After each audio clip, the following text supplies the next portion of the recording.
Hey, how y'all doing out there in video land? This is Stiletto coming at you from the Wild Wild West. Well, as y'all know, all that's seen the video, my little girl has passed. My little girl has passed. And she will always be remembered. Especially when I'm doing videos. Especially when I'm doing videos. She used to love to do videos. All right, people. Well, I'm ready to get back into it. I had to take some time off for a little bit from making videos. I'm ready to get back into it. And what am I going to get back into it with? The one I've been carrying non-stop since you guys saw me receive it. I have not stopped carrying this knife. I've carried it every day, all day long. I love it. I love the KARVE, people. I absolutely love this one. But it does have a quirk. It does have some quirks. I found some quirks with it. It's not perfect. Almost perfect, but not perfect. I absolutely love this knife, though. And the quirk is not a major quirk to me, so it doesn't make the knife unsafe, I don't think, or anything like that. So it's okay with me, but I just want to let everybody know about it. As y'all know, I'm a person who fidgets constantly. I constantly fidget. And that's one reason why I like this knife so much, because it's fun to fidget with. And it's fun to fidget with either hand. With either hand, this one's a good knife to fidget with, people. Either hand. I absolutely love it. The KARVE. Now the Flaw. It's not really a flaw, because it's the same problem that I've ran into with other lock types that are like this, that use a coil spring that runs along the spine, a single coil spring, much like you would find in a push button ballpoint pen or something. That's what the coil spring looks like. It's just a little coil spring, like you would see in a pen, sort of. A little bit more heavy duty than that, though. And I think this coil spring wears out. I had the same issue with the Demkos, my 80-20.5s when I first got those, and I had to get new coil springs, and I replaced them. And once I replaced the coil springs, I figured out it was most likely the coil spring. And once I replaced the coil spring, my issues went away. And the issue that you get when the coil spring wears out is that you will get a tiny bit of up and down play, people. And this one will just give you a tiny bit. And the reason why I know it's a spring is, well, there's a couple reasons. Initially, the reason why I knew it was a spring, because it's just too easy. It's a very easy, what do you call this, a lock bar? It's a very easy lock bar to manipulate. And so that means that probably the spring is weak. Always when the lock bar is easy to manipulate like this, without, even using too much pressure on your fingers, which makes it fun to use, fun to fidget with, no doubt. It makes a really fun fidgeter because it doesn't wear out your fingers, and you can fidget with it constantly all day. Absolutely love this knife, people. It's a beautiful knife. Absolutely love it. And I have no regrets with, forgetting it. It stays centered. This knife has been heavily used. It stays centered. It's been used to cut up a cardboard box. I had to put together what do you call it? A sleeper sofa for the staff to use, and so and it came through Amazon, and so I had to cut up a cardboard box to put together. I mean, to get rid of the cardboard box, I had to cut it all down. It's a big giant. It's like 3 boxes. This knife handled like it wasn't nothing. This is an awesome knife, people, and the finishes on it stay nice too. On a lot of the old cold steels with black finishes, the Lock-Bar finish would always get scrubbed off and always wear off. The finishes that they're using now on these is nicer than what they used to use at the original cold steel factory for the hardware parts. That's what I've noticed so far. I've noticed that on my Recon and a lot of the other new knives I have from cold steel, like the FM1, they all have really nice finishes. But anyway, I want to take this one apart. Let's take it apart, people. And I want to show you what the issue is and how to fix it, if you want to fix it. It's not that big of a deal to me. I've already fixed mine once, and then it went back to, that's the reason why we're going into it again. I fixed it once and let everybody know in the more section of the video with this one. how to fix it. Probably most people didn't see that. So we'll do it together. It's a T10.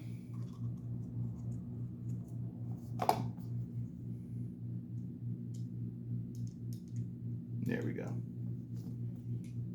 T10 and a T6, I believe that was.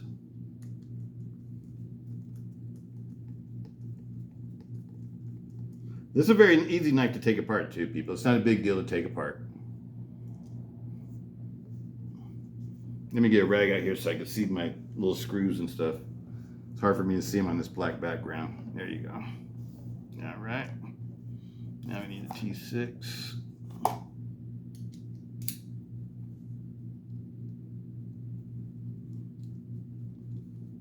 I really like the way this is made, people. This knife is made super heavy duty, and I'm going to show you. I'm going to show you how this is constructed. This is not a funky knife. This is a really nice knife, the way that they made this. Number one, here's a G10 scale. See, it's solid. A solid G10 scale. And it's very nicely made, too. It's got all the holes for the pins, so it hides the pins.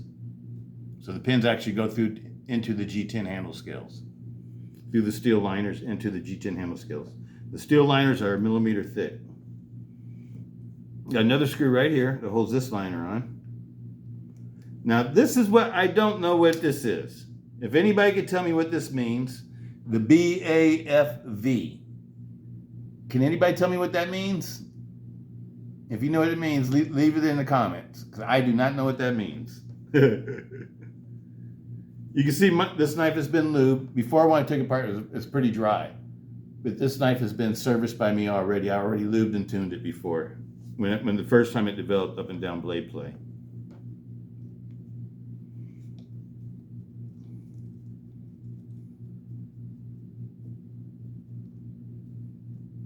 This is an awesome knife, people.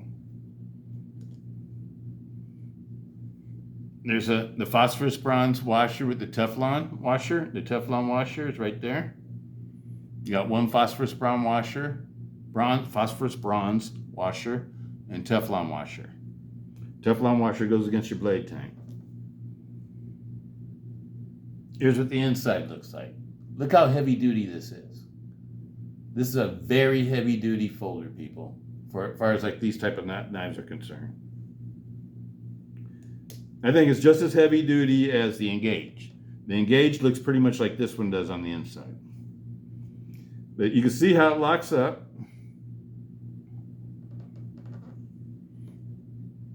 It's nice lockup. And on this one, one way that you could tell, I probably should have showed you before I took it apart. But I'll show you after I get back together again. See, there's a little bit of movement right here. But if you push, I can show you like this. But if you push down, I don't want the spring to pop out, people. If I push on the lock bar and push it forward, all the blade play goes away. So that lets me know it's a spring. Because if it wasn't the spring, if I push the lock bar all the way forward, I'm pushing it from the back of the lock bar, not the front of the lock bar. But from the back of the lock bar, you push it all the way forward. This is when your knife is all together, you do this. You push it all the way forward. And then if you have zero blade play, that means it's your spring, people. The spring's not pushing this lock bar all the way forward. That's what's happening. And the reason why that's happening is because I think they put a slightly softer spring in here because they know people won't like a hard spring and that they would complain about that.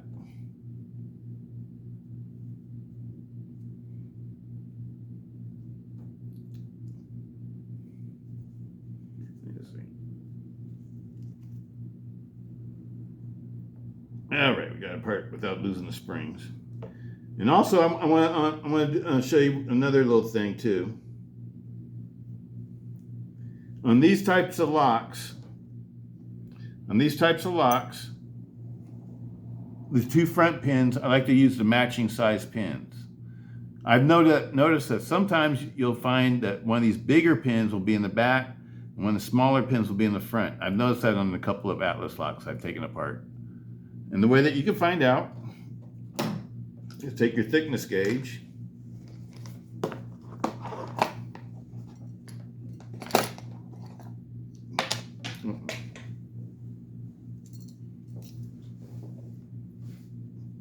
Take your thickness gauge, zero it out, and let's see what size these pins are. Let's see if I can hold this without losing all the parts here. Put this where I can see it. Okay, let's see what size this pin is. It says 4.89. Whoops, it's coming out. No, that's okay. Let's take them out. Let's take them out. It'd be easier that way. And that's the rear one. Zero back out again. Do it over again.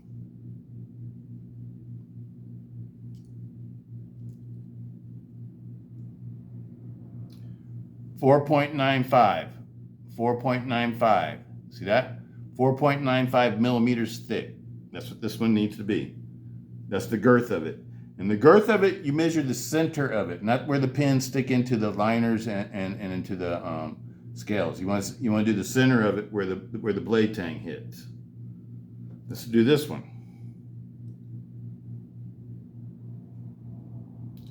4.95.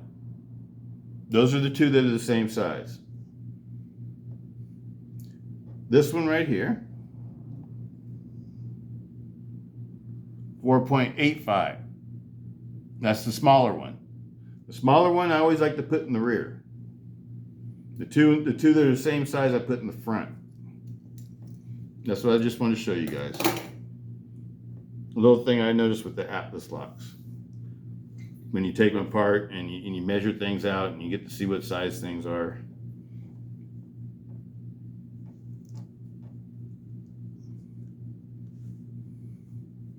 Wipe all this down. See, when I took it apart the first time, I saw this rub mark right here. And that's what made me decide to lube it right there. Whenever you see rub marks and stuff like that, I always suggest lubing, people. I know a lot of people don't like to use grease on folders and stuff like that, but grease will make your parts last longer, people, because it'll take away all the friction in between the parts that they're rubbing against each other. And your knife will actually operate a lot smoother too. I know there's a lot of people that don't like to use grease on knives because, of dust and everything else. But if you're a person that, pulls maintenance on your knives all the time, it doesn't really matter. Because you're going to be cleaning your knife all the time anyway.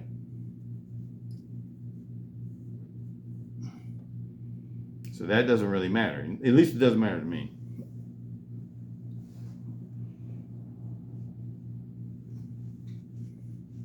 Just make sure my parts are all really nice and clean, people. That's all I'm doing.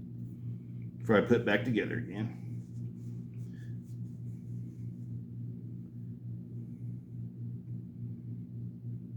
Yeah, see how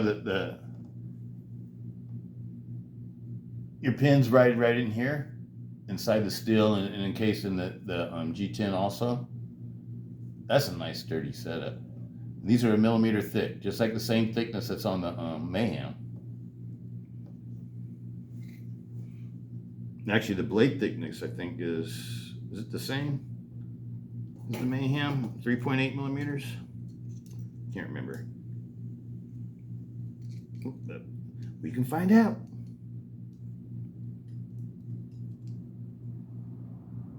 Yep, 3.8 millimeter.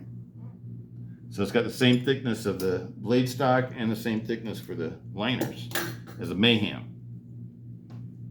The new big, the mega folder, the new mega folder with the Atlas lock. So this is a sturdy little knife, people. That's all I'm trying to put out there. The blade is 3 3/4 inches long. So it's a full size knife too. I absolutely love it. I think it's an awesome knife. I highly, highly recommend this knife. And I just happened to get this one. I wasn't really, trying to get a carve, but it was on sale at Midway for $56, I think it was. $56.14. And I decided to try it out, give it a shot, and it turned out to be one of my new favorite knives of this year. It's been in my pocket ever since I've had it. That's how much I like it. I can see where it's getting some rubbing along in here. So it might be a little bit of fitment issue too, because it looks like I'm getting some wear. Let me show you what I'm looking at.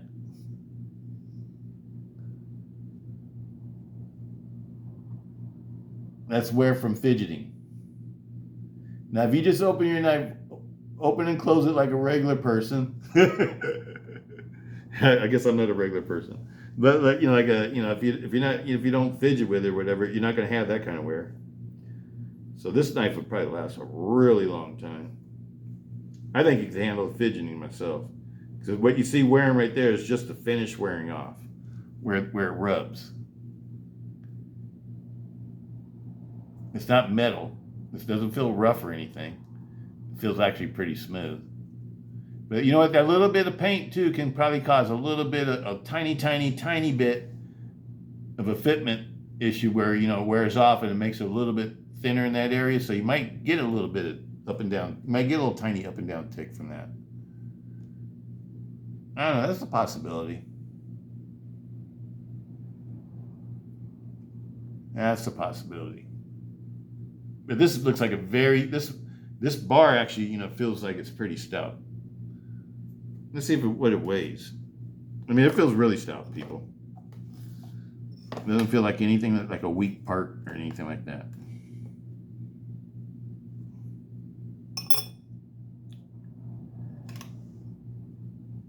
.6 ounces. Okay, so it is pretty stout, half an ounce. Feels like heat treated steel.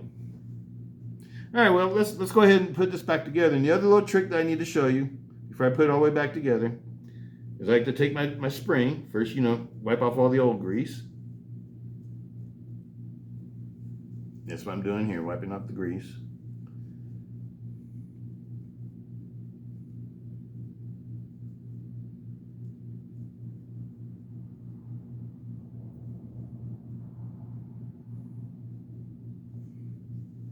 Now I take it and I stretch it.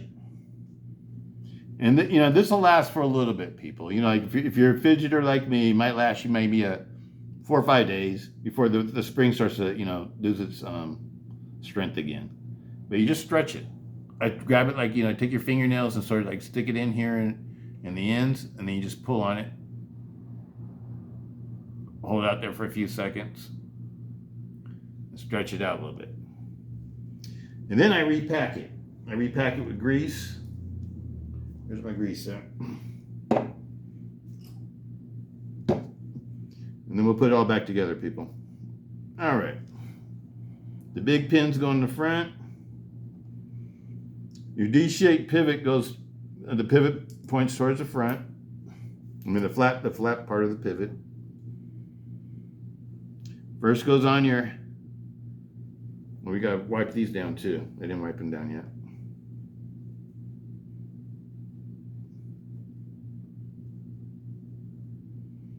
These don't need to be polished or anything. They look good from the get-go.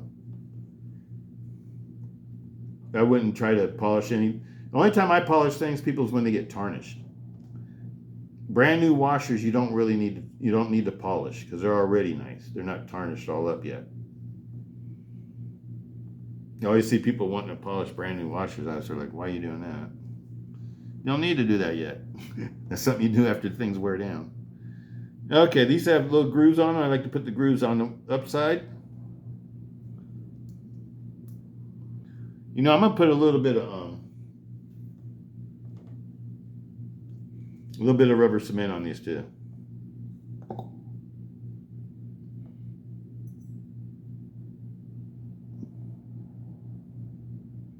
Just a little bit.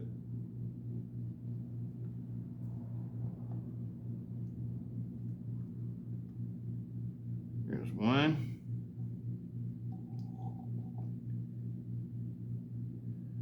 Let me make sure this is the right size. I said I sort of got mixed up, people. 4.95. And this is the small one, right? Uh-oh.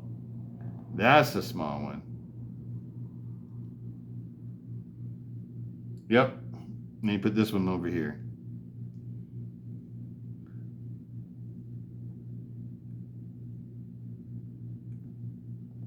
All right. Redo this one.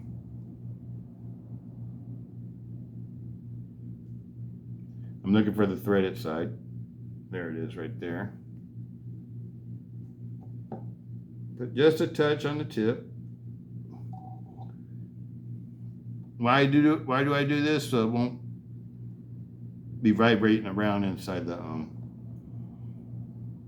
liners making noise. When you shake your knife and you can hear a little ticking sound, that's because your stop pin's got a little bit loose. That's another thing that happens when you fidget.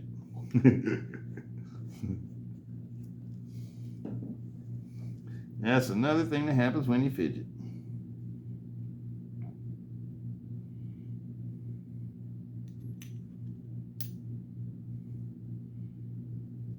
I like to lube these first. Let me lube that one first. All right. Now on the slide, I just like to put a little bit of lube on my fingers, just like that, just like a little thin coat, and I just like to put it on the sides. I was telling you earlier about the rub mark right here. I'm just trying to put a little bit of lube on the side, so especially right in this area, right in here. So when it slides back and forth,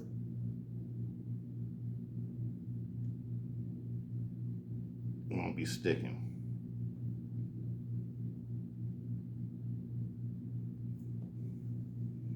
Now don't put any lube on the areas where it contacts the blade tang for locking up.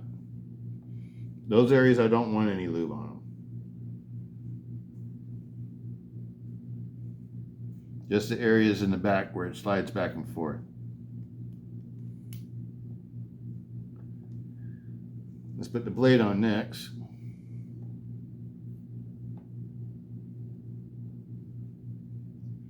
Same way I do the lock bar, I do the washer, the phosphorus bronze washers the same way. Put that on. I like to put a little dab of oil. I'm using lithium based oil and gun grease, Militech 1.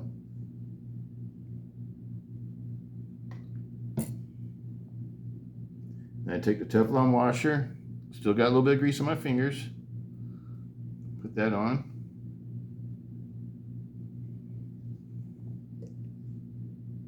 Another little dab. Got my fingers. And this is the blade stop, the internal blade stop, this piece right here. Where's my glue? There it is. I like to put a little bit on this too. Just a little bit.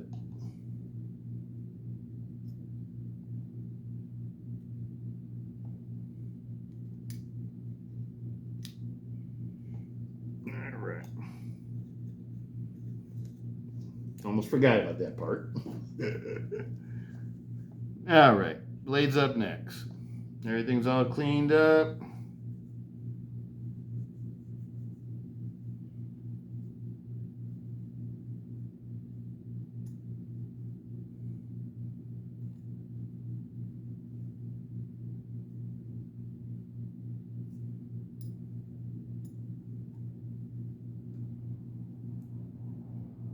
All right.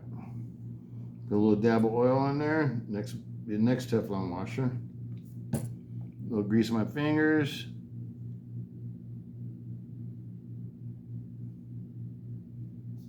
And a little dab.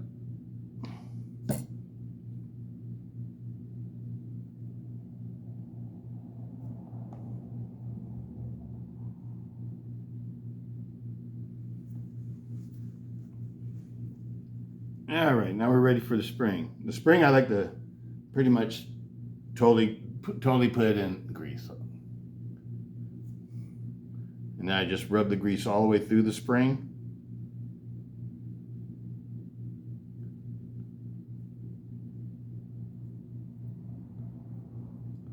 Nice fresh grease. Now you have a little bit that'll come out here, and I just take a Q-tip and just clean it up. Whatever excess comes out.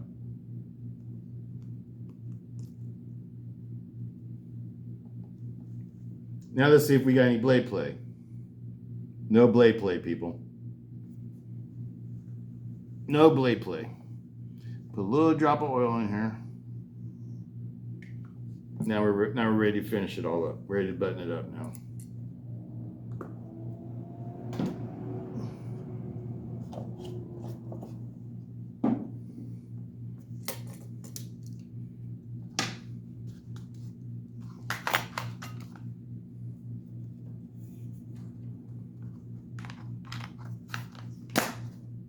But this is what I recommend to do. You know, try this out.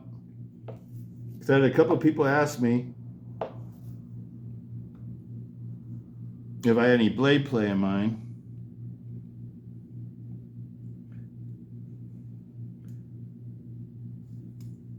And I had a little tiny bit. I knew what it was from though. Just because it's this, you know, it's just an inherent issue with this kind of Loctite with a coil spring. The coil springs always lose a little bit of their strength. Now the ones that John Demko and Andrew Demko are using, or I should say the Demko brothers, they're a little bit better. And I'm tempted to try out. I might have to buy some more springs from the Demkos. Get a package of springs. So I bet you the springs might be a little bit stronger than these. I don't know if they're the same size or not. You know, we'll find out when I get some. We'll try it out. We'll do another video. But I want to see if the springs are stronger, because I know this spring doesn't last. It'll be good for a little bit, but it's not going to last forever, people. Like I said, you know, if you fidget a lot, it might last you a week or something before it, you know, starts having a little tiny bit of up and down blade play again. Another thing that causes up and down blade play in these also, I notice, is like dust and dirt. I forgot to put this other little screw in here first. It's a short one. Oops, almost lost it. Woo. That'd have been messed up. That would have went in the carpet.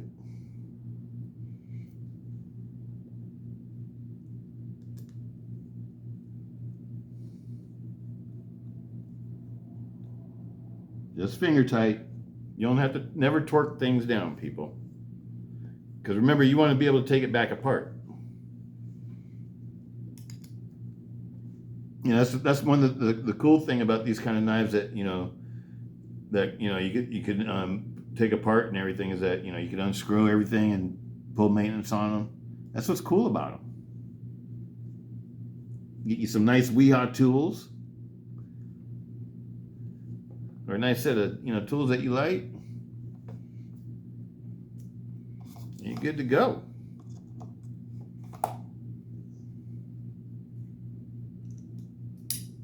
With this, I like to put a little bit of Loctite on this part right here, and on the pivot. Just a little bit. I use blue Loctite. You don't want to use red Loctite on this.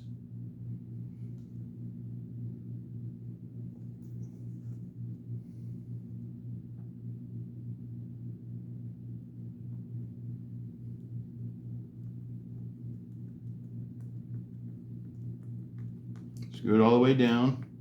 Now I'll screw it all the way back up, almost all the way up, just to mix, you know, get that Loctite in the threads of the screw and the female side and the male side of the screws. All right.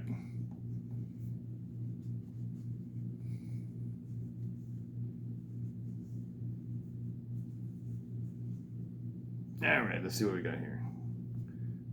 A little bit too tight, feels like there. Back it off just a touch. Still a little bit too tight.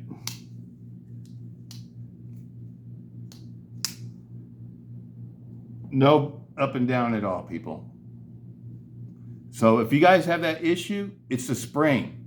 It's not the knife itself, it's the spring. And I suggest that, you know, there needs to be somebody that's making, you know, parts in the aftermarket area, you know, where they can make parts for these things, where you can get like stronger springs. Because I know the reason why they do that, because a lot of people would complain if the spring was too strong. They said it'd be hard on their fingers to operate and stuff like that. You know, just like they used to do with the Tri-Lock all the time. I notice on the 8010s, the new 8010s, they're using a lot less, springs that aren't as strong, so you can open them and close them real easy. Y'all see me how I do my 8010s, the new ones. I notice that the spring's a little bit weaker. But, it makes the knife more fun, though. And a knife like an 8010, it's already got a super strong lock, so you don't really have to have a super, super, super strong spring, because the lock's going to be strong anyway. But this is nice, people. Let me make it a little bit looser. I like to go all the way down, then back out like a quarter of a turn, like that. And that's usually just right. Nope. I just got a slight bit side to side. And that's the way I like it, because then it'll drop.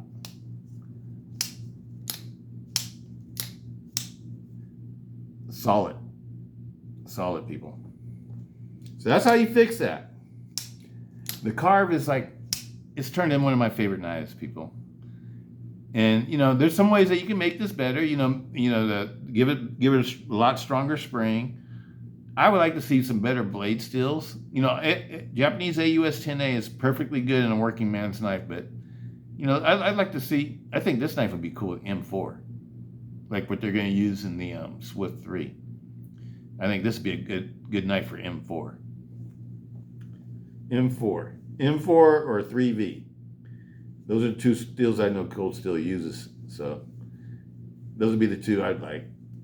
3V would be super awesome. I absolutely love 3V.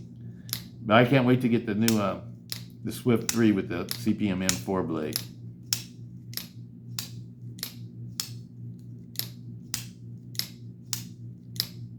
This is a fun knife, people. And with the knife being a little bit bigger, the Atlas lock is a lot more comfortable to use. And so that's another reason why I can't wait to see the Swift, because the Swift is going to have a 4-inch blade. This is a 3 3/4 inch blade, which makes it a full-size knife to me. The 4-inch blade's like in the same category, but it's just a little bit bigger. So that means the handle's going to be a little bit bigger, and the handle's going to probably be a little bit more comfortable than this one. But they start being comfortable to me with the Engage, with the 3.5-inch blade Engage. That's the first one I fell in love with. I didn't care for the size that's smaller than that, though, because then it started feeling like it was too small for my hands. As far as being able to manipulate it and use the lock easily.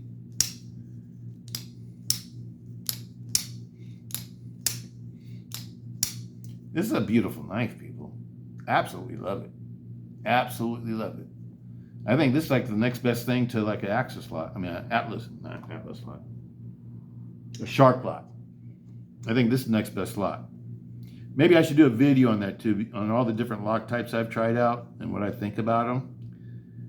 But I think this and the Shark lock are the two best offerings for fidgeting knives. For knives that you can actually fidget with. And I'm talking about knives that you can open and close like this. That's a fidgeting knife. I think this and the Shark lock, the Atlas lock and the Shark lock, this is what I'm saying, I think are the two best for fidgeting. And the Atlas lock is not the best when the knife gets small. When the knife gets small, then I definitely like the Shark lock still over that, because then you operate it from the front and it even works with a small knife. But this when you have a mid operated lock, the knife handle needs to be a little bit longer for me to fit my hand right. Just a little bit longer, like this size right here is perfect. That's why I like this knife so much. It feels like it's made for my hand.